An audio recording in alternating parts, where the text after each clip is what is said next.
ada tawar-menawar terhadap kezaliman siapapun dia, mau perorangan maupun penguasa. Tidak ada yang takut. Jokowi, TNI, Polri, semuanya saya bakal mati. Betul? Tidak ada yang kita takut. Orang Medan memang gitu gayanya. Orang Medan itu sama macam makan.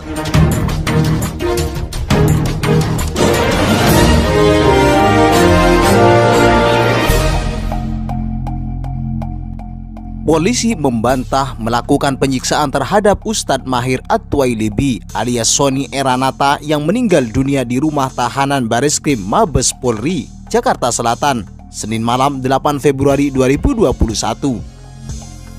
Enggak benar kalau disiksa. Almarhum meninggal pukul 19:30 waktu Indonesia Barat, kata Kabag Penum Divisi Humas Polri Kombes Ahmad Ramadan kepada medcom.id Senin 8 Februari 2021. Namun demikian, belum diketahui pasti penyakit yang menyebabkan Ustadz Mahir meninggal. Nanti pihak dokter saja yang menjelaskan, ujar Ramadan, sebagaimana dilansir oleh medcom.id. Kabar meninggalnya Ustadz Mahir pertama kali diketahui dari status WhatsApp salah satu kuasa hukum Habib Rizik Syihab, Aziz Yanwar. Status Aziz itu di-capture lalu tersebar di media sosial WhatsApp. Kabar meninggalnya Ustadz Mahir ini juga dibenarkan oleh kuasa hukumnya Juju Purwantoro. Namun Juju juga belum menyebutkan penyakit yang diderita oleh kliennya. Terakhir, Juju mengatakan Mahir mengidap penyakit lambung dan ingin rujuk ke Rumah Sakit Umi Bogor, Jawa Barat. Lantas, siapakah Ustadz Mahir At-Twailibi? Berikut adalah profil dari Ustadz Mahir At-Twailibi. Ustadz Mahir lahir di Medan pada tanggal 14 Juli 1992 dengan nama Sony Eranata. Ia merupakan anak bungsu dari 3 bersaudara.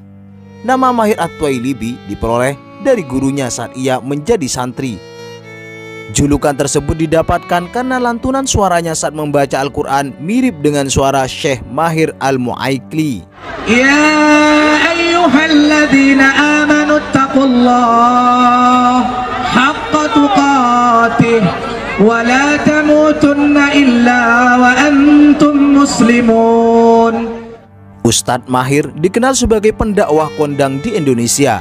Publik mengenal Ustadz Mahir sebagai pendakwah yang keras namun humoris. Meski besar di Medan, Sumatera Utara, Ustadz Mahir memilih untuk tinggal di Bogor bersama keluarga kecilnya. Ustadz Mahir memutuskan untuk berdakwah melalui berbagai aplikasi sosial media seperti Instagram, Twitter, YouTube, hingga TikTok. Jadi jangan kalian kira aku kaleng-kaleng, saudara. Betul tidak? Orang Labusal undang saya pulang kampung, betul? Betul? Kalau orang Sumatera Utara dengan gaya cakep awak udah biasa, betul tidak? Kalau kayak ginilah pemimpin kalian, peduli dia dengan ulama, peduli dia dengan tabligh akbar, mau mendukung kepentingan umat Islam kayak gini, bupati kalian pertahankan. Tapi kalau pemimpin kalian, bupati kalian anti agama, anti ulama, benci syariat Islam, lengserkan. Dengan gaya bahasa ceramah yang dinilai cukup kasar oleh sebagian orang, ceramah Ustadz Mahir menjadi pro dan kontra. Bahkan pada tahun 2018, ia sempat mengeluarkan diksi yang berbunyi monyet berseragam coklat. Sebagian orang mengira bahwa frasa itu ditujukan untuk polisi. Namun Ustadz Mahir pun membantahnya. Ustadz Mahir menyebut bahwa yang berseragam coklat tidak hanya polisi, namun pegawai negeri sipil, pramuka juga menggunakan seragam coklat. Selain itu, Ustadz Mahir juga sering berseteru dengan Abu Janda atau Permadi Arya dan juga Nikita Mirzani. Jahil itu ada dua, ada jahil basit, ada jahil murakkab. Jahil basit orang yang tolol tapi sadar akan ketololannya. Jahil murakkab orang yang tolol tapi nggak sadar akan ketololannya, seperti Abu Janda al-Bollywood itu. Puncaknya pada 3 Desember 2020 lalu, Ustadz Mahir ditangkap Bareskrim Polri di kediamannya dengan jeratan Undang-Undang ITE atas tuduhan penghinaan pada tokoh Nahdlatul Ulama atau NU Habib Lutfi bin Yahya. Saya banyak diminta untuk memberikan respon dan tanggapan terhadap Ustadz Mahir At-Tuwailibi yang menghina Habibana, Syekhina wa Murabbi Ruhina Habib Lutfi bin Yahya Pekalongan. Lelaki yang bernama asli Sony Eranata itu ditangkap penyidik Direktorat Tindak Pidana Cyber Barreskrim Polri di rumahnya di Kelurahan Kedung Badak, Kecamatan Tanah Serial, Kota Bogor, Jawa Barat pada Kamis 3 Desember 2020 pukul 4.00 waktu Indonesia Barat. Ustadz Mahir disangka telah melakukan tindak pidana menyebarkan informasi yang ditujukan untuk menimbulkan rasa kebencian atau permusuhan individu dan atau kelompok masyarakat tertentu berdasarkan atas suku, agama, ras, dan antar golongan atau SARA sebagaimana dimaksud dalam pasal 45 ayat 2 junto pasal 28 ayat 2 Undang-Undang Nomor 19 Tahun 2016 tentang perubahan atas Undang-Undang Nomor 11 Tahun 2008 tentang informasi dan transaksi elektronik. Pada tanggal 21 Januari, Ustadz Mahir diketahui sedang sakit dan dilarikan ke RS Polri. Namun naas pada Senin 8 Februari 2021 nyawa Ustadz Mahir tak tertolong. Ustadz Mahir dinyatakan meninggal dunia. Beberapa orang mengucapkan bela sungkawa atas meninggalnya Ustadz Mahir At-Tuwailibi.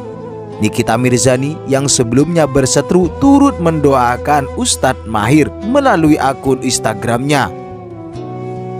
Termasuk juga Ustadz Abdus Somad yang beberapa kali berceramah bersama Ustadz Mahir ini. Setidaknya Ustadz Abdus Somad pernah menjelaskan seperti apa sosok Ustadz Mahir. Berikut penjelasan UAS saat berada di Mekah. Ada orang bertanya ke saya, apa pendapat Ustadz tentang Ustadz Mahir At-Tuwailibi.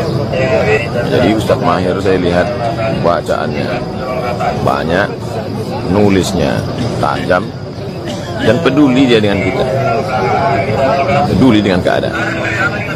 Tapi orangnya kasar Pak Ustadz, ada juga yang bilang begitu. Orang Medan memang gitu gayanya. Orang Medan itu sama macam makanannya, begitu sebelum masuk, begitu juga setelah keluar, begitu di luar, begitu juga di dalam, macam daun ubi tumbuh. Jadi sebetulnya bunyinya aja begitu, tapi hatinya baik. Saya tahu, saya sekolah di Medan.